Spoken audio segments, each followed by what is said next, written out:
Sports are ruthless. A lot of people would say maybe there aren't friends in sports, and if you can't deliver, you kind of have to be discarded. And I'm just building up here to the big scene of this film, which is Nagi betraying Reo, and I was wondering what it was like to record that whole scene and how you feel about it, personal level. Yeah. I feel like, and I assume we're going all spoilers then with that, but I feel like that moment in the film and in the series as well really was a turning point for their character arc, because up to that point they were both to a certain extent there for each other as opposed to for themselves. And I feel like that match against Isagi and Team Z really hammered in that they need to find their own reasons for being there separate from each other. And I feel like that scene in particular was just sort of the literal personification of the lesson they learned from Team Z. And I feel like to a certain level, Nagi was very much relying on Reo for certain things, and I feel like Reo was relying on Nagi for certain things. And for them to improve themselves, they have to have that split so that when they can like reunite later, they can become better from that experience and find their own ways to improve independently. Yeah, and it was what perfect writing. Like, especially as an actor, getting a chance to play in conflict. I mean, Nagi, he's like, yeah, the game's the game. We should play the game. Like, this is kind of cool. And Rayo's like, this is my dream.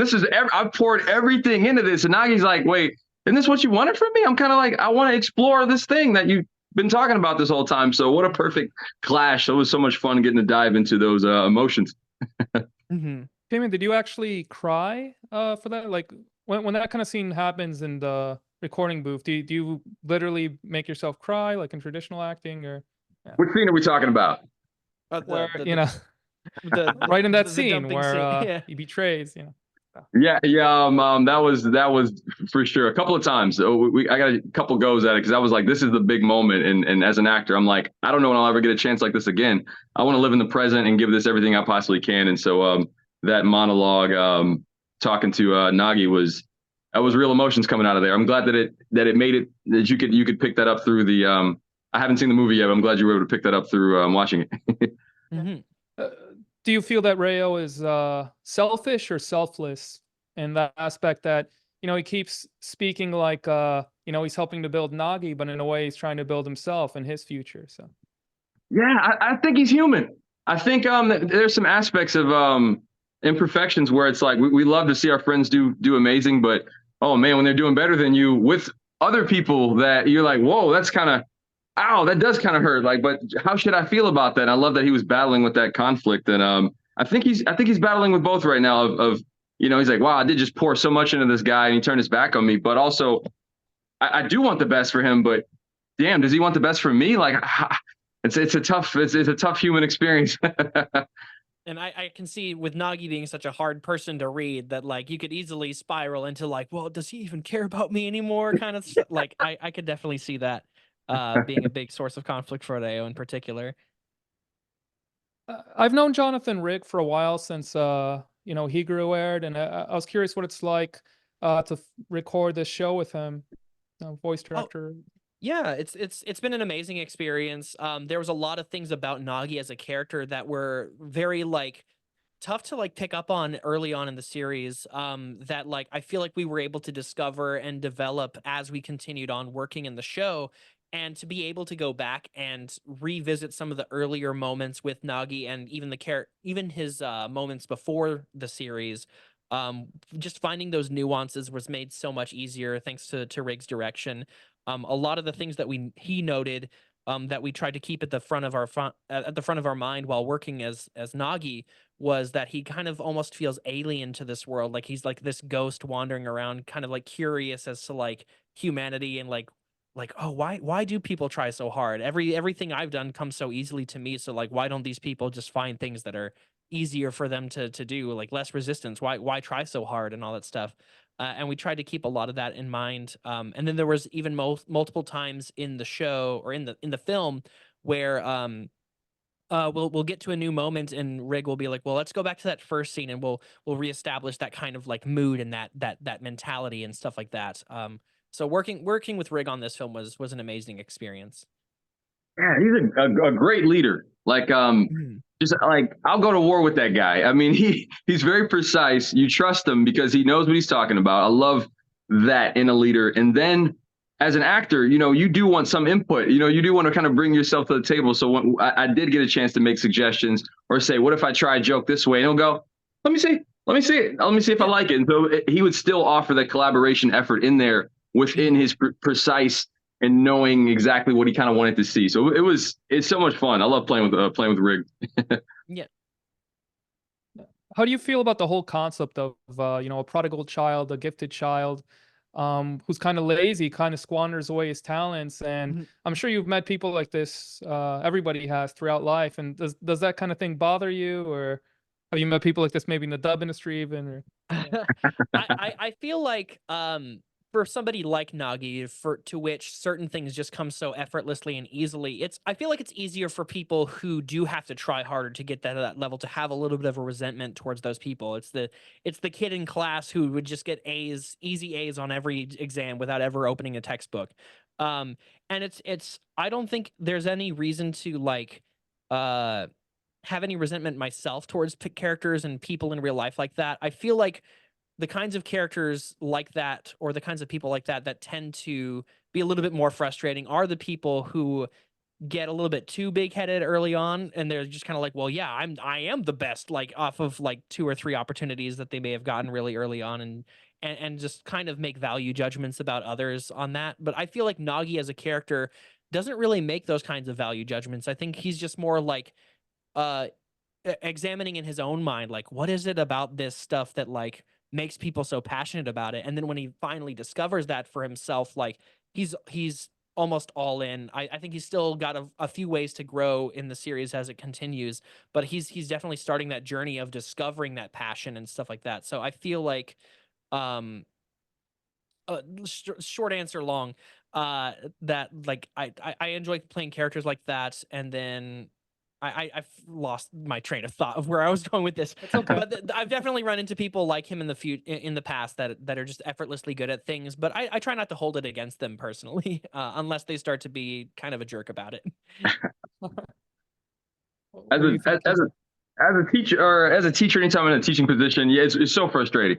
They drive me nuts. They drive me insane because you're like a parent, like a semi demi parent, in the sense of you want to prevent them from running into any obstacles because you've already learned those lessons, right? Or seen someone bump into those lessons. But of course, they're going to have to find out on their own. But yeah, you'll get some talented students that might not turn things in on time, or I'll get to that audition when I can, or they'll ride the deadline. And I'm like, I'll call them out. I'm like, that person over there that you think you've already passed or better than is going to pass you or going to take your spot because you think it's going to be waiting for you.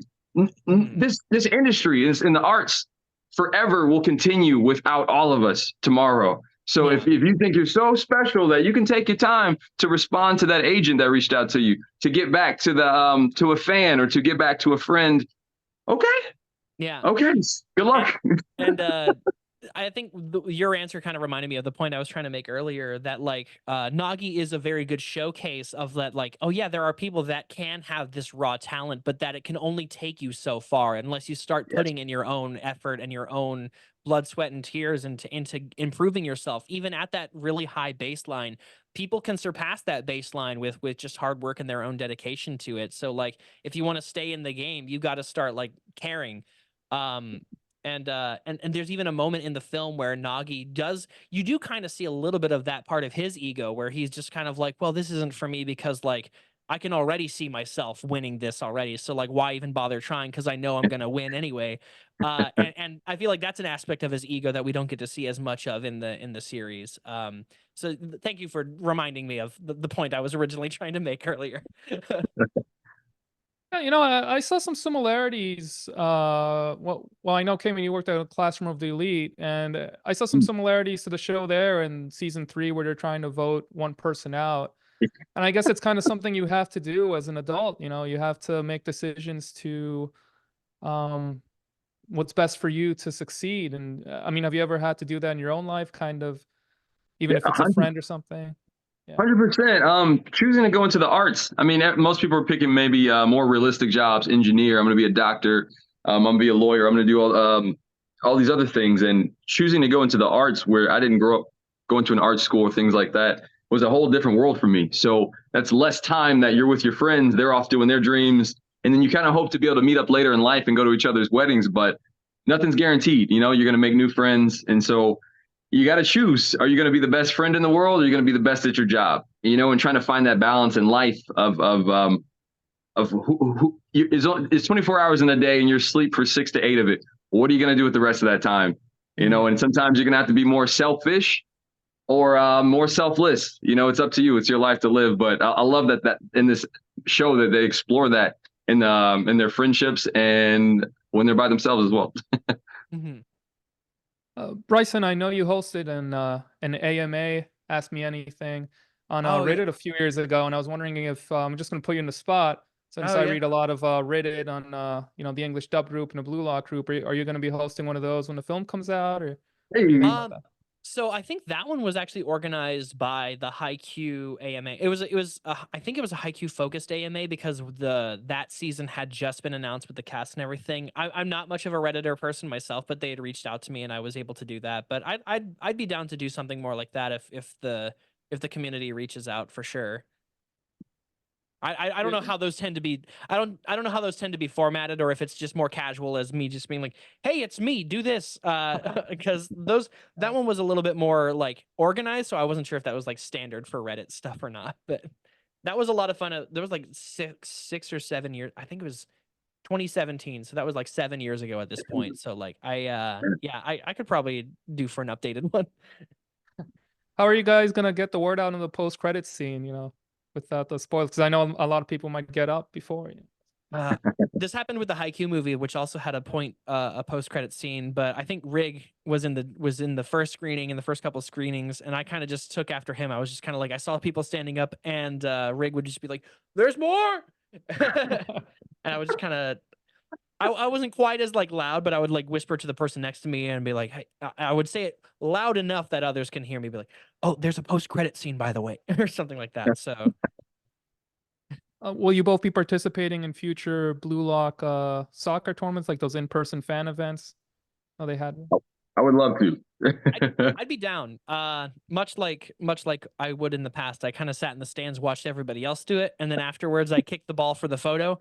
But I might try to get a little bit more in shape so I can at least like play a couple rounds or something. I may not get very far in those tournaments, but I'd like to be able to play. Awesome. And I have 3 bonus questions about shows you worked on here.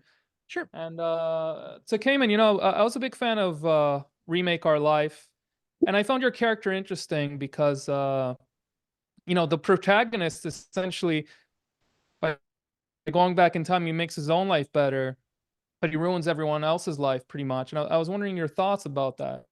Oh, I love that show. I wanted to come back. One change, in your case, the character made him drop out. So. Yeah. I was saying that he made you drop out. Yeah.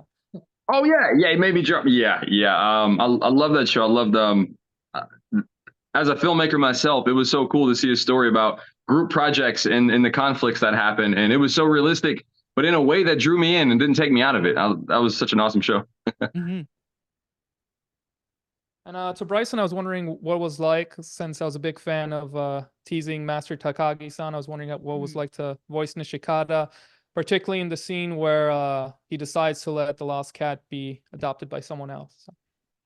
That was heartbreaking. It's been a while since I worked on that one, but like that was another one of those that it every now and then we'll step into a role that was originated by somebody else, and I always feel like there's a bit of an expectation that like, oh, I should try to like do my best to keep true to the original performer's like interpretation of that character, because I know in the first season and at the beginning of season 3, they were getting Aaron Dismuke back to record for Nishikata.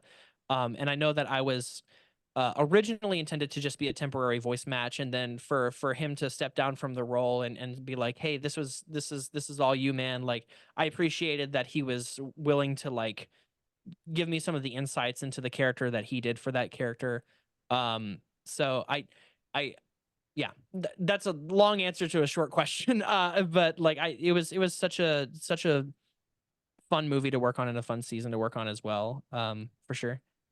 And my last question is for you, Bryson. Do you miss you voicing Alderney and Food Wars, Takumi Alderney. Oh yeah, that one was such a fun show. I feel like they definitely could have done a little bit more with the story. They still leave off like in the middle of high school. Like they're still in high school. They should do more Food Wars. That'd be awesome. I'd love to return to that show.